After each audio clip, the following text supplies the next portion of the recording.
Fala galerinha, Logato aqui com vocês no canal Logato Matemática. Hoje a gente vai falar de circunferência e círculo, tudo envolvendo circunferência escrita num quadrilátero, tá? Então a gente vai começar a nossa aula vendo a primeira coisa, que é muito importante, a diferença entre circunferência e círculo, tá? Esse Ozinho aqui é o centro, qual delas é circunferência e qual é círculo? Bem, tem uma diferença aqui. Essa primeira aqui vai ser a circunferência. Por que, Logato? Porque circunferência é só o contorno. Tá vendo? Eu não tenho nenhuma região interna, é vazada. A aliança da tia é uma circunferência. Eu tenho um contorno, mas ela é vazada. Tá? O círculo não. O círculo é o contorno e a região interna, tá vendo? Compreendido esse contorno, entre esse contorno. Então o círculo não é vazado, a circunferência é. Logato, um exemplo de círculo, a tampa de Nescau que sua mãe compra, tá lá, ela é fechadinha, né? A tampa de leite em pó e assim vai.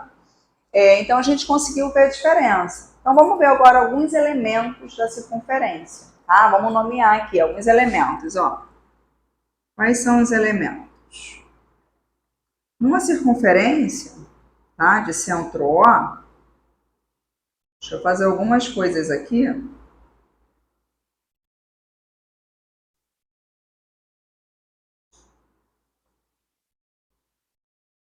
Eu tenho isso aqui, certo?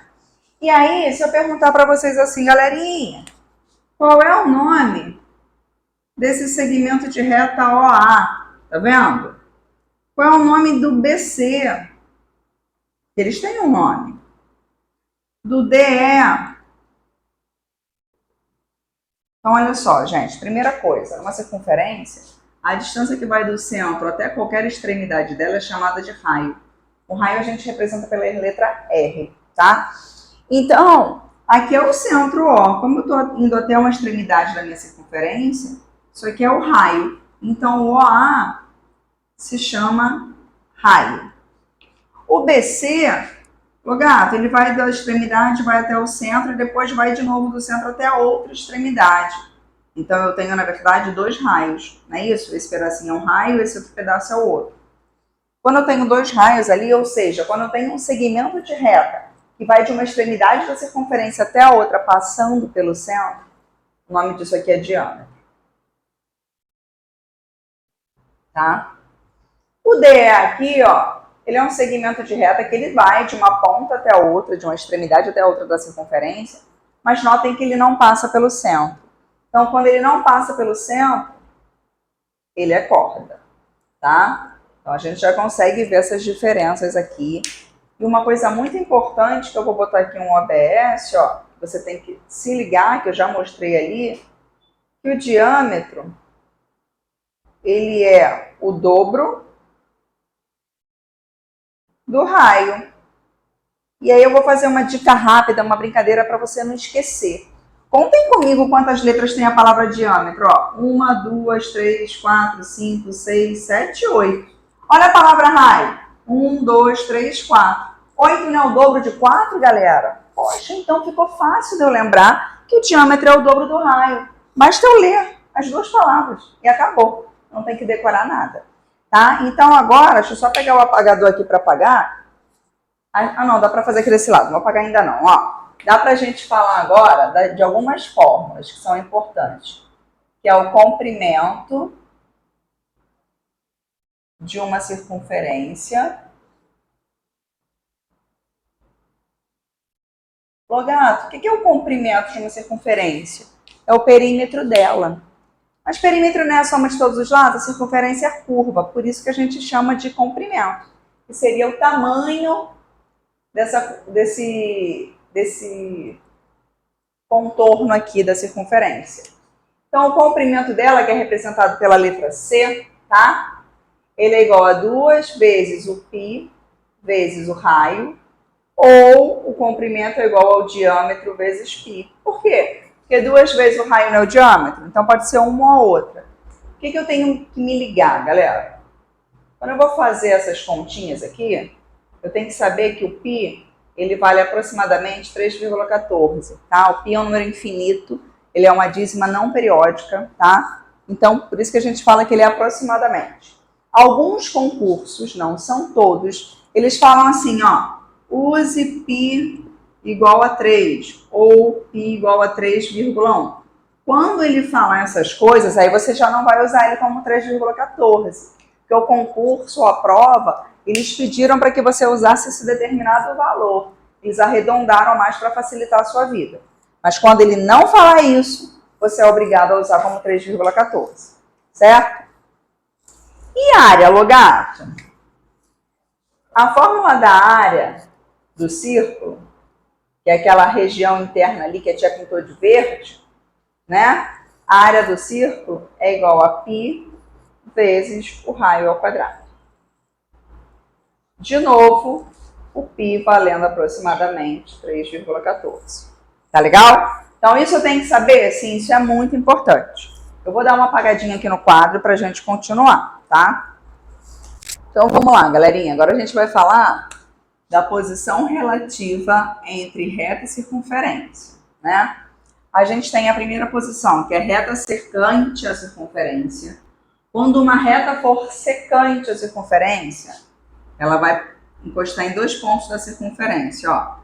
Estão vendo aqui? Ela corta em 2 pontos. Então, essa é uma reta secante. A reta R é secante a essa circunferência aqui. Nesse segundo caso, eu tenho uma reta tangente à circunferência. O que é uma reta tangente à circunferência? É uma reta que ela só tem um ponto em comum com a circunferência. Uma coisa muito importante que você tem que saber é que toda reta tangente à circunferência, ela faz um ângulo de 90 graus com um raio. Então, se eu ligar para o centro aqui, ó, que é o raio, ela vai ser perpendicular, tá? E reta exterior, o nome já está falando. O que é exterior? Que está fora, né? Externo, né? Então, essa reta R, ela é exterior porque ela não tem nenhum ponto em comum com a circunferência. Ela está do lado de fora, tá? Agora, a tia vai falar de segmentos de reta tangentes a uma circunferência. Agora eu tenho dois segmentos de reta, eles são tangentes a essa circunferência. Estão vendo que elas só encostam em um único ponto? E quando isso acontece, existe uma propriedade que diz o seguinte, que esse segmento PA aqui, que é tangente à circunferência, ele é congruente ao segmento PB, ou seja, eles têm a mesma medida, tá? Isso cai em prova, né? Como cai? Como esse exemplo aqui. Eu quero que vocês achem para mim o valor de x. Eu brinco muito com os meus alunos, para a gente lembrar disso aqui. Se a gente vê isso aqui em pé, ó, se eu botasse essa figura assim em pé, vê se não parece uma casquinha de sorvete. Parece. A casquinha de sorvete, elas têm as laterais iguais, né? O tamanho igual, senão a casquinha fica caindo. Se eu cortasse esse pedaço aqui e ela ficasse assim, ó, o sorvete ia cair todo por aqui. Então ela é igual. Ah, então toda vez que eu achar uma casquinha de sorvete na prova, lugar, é só eu falar que essa lateral é igual a essa, é isso aí. Então a gente vai fazer aqui, ó, esse lado é 5x menos 10. 5x menos 10 é igual a 2x mais 8. Toda equação a gente passa a letra para um lado e número para o outro, mudando o sinal, não é isso? Então tá aqui, ó, 5x. O 2x, quando passar para lá, vai virar menos 2x, igual a 8 mais 10. 3x igual a 18. X é igual a 18 dividido por 3. X igual a 6. Então, Gato, posso fazer uma prova real para ver se vai dar certo? Pode. Vamos substituir lá, ó. Se o x fosse 6, 5 vezes 6, 30. 30 menos 10, 20. Esse tamanho aqui desse lado é 20. Essa casquinha. E aqui, o x é 6. 2 vezes 6, 12. Mais 8, também 20. Opa, então deu certo mesmo. A gente acertou. Certo?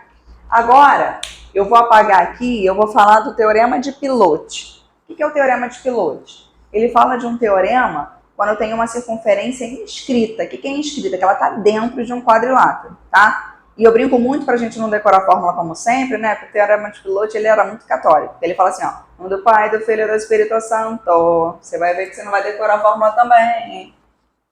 Os meus alunos já sabem. Então, ó, o teorema de Pilote...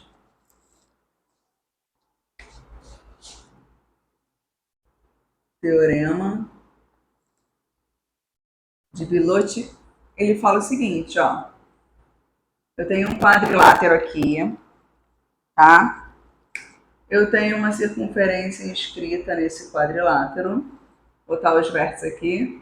AB, CD. O que o teorema de Pilote faz? Como eu brinquei com vocês do Pai, do Filho e do Espírito Santo, ó, a gente vai se benzer aqui, ó, Pai e Filho, ou seja, o Pai que está em cima mais o Filho, AB mais CD, tem que ser igual ao Espírito Santo, que são as laterais, ó, BC e DA, ou AD, tanto faz, tá? Isso que o teorema de Pilote fala. Então, Pai e Filho igual ao Espírito Santo. E aí você não fica decorando fórmula. Brincando, né? Se concentrando aí para a prova, você fez. Eu vou passar um exemplo aqui que eu separei. Como é que a gente vai fazer isso aí, ó? Qual valor de x de novo? Aí tá aqui o desenho do quadrilátero. Aqui em cima, x mais 1, 3x mais 1, 2x e 3x. Tá ali bonitinho. Eu quero saber o valor do x. E aí eu vou começar fazendo o que eu ensinei, ó. Pai e filho. Quem é o pai? X mais 1. Mais quem é o filho? 3x mais 1. É igual a quem? Espírito Santo. 3x mais 2x. Quanto que é 1x mais 3x? 4x. Quanto que é 1 mais 1? 2. Igual a quanto? 3x mais 2x, 5x. A gente sabe que tem sempre que passar a letra para um lado e o número para o outro. Ô, gata, eu posso passar o 4x para lá? Até pode. Mas eu sempre falo para vocês, aliás, vocês falam, passar o 5x para cá? Você até pode, mas o ideal é sempre você deslocar o cara que é menor. Quem é menor? 4x ou 5x? O 4. Então é melhor mudar ele. Por quê? Eu vou errar se eu mudar o outro? Não, só que você vai ter que multiplicar por menos 1, porque vai ficar negativo. Então vamos mudar o 4x de lado, vamos mandar ele para lá. Vai sobrar aqui o 2 igual a 5x menos 4x. Quanto que é 5x menos 4x? Eu tenho 5, tirei 4, sobrou 1. Então 1x é igual a 2. Então achei a resposta final. X igual a 2. Certo? Então a gente termina por aqui essa parte que a gente fala e na próxima aula a gente continua falando também mais um pouquinho de circunferência e círculo. Espero que vocês tenham entendido. Galera, agora eu vou pedir para vocês fazerem que nem eu. Ativa o sininho, tá? Curte aí, faz um comentário para que o nosso canal continue sendo alimentado para ajudar vocês. Valeu?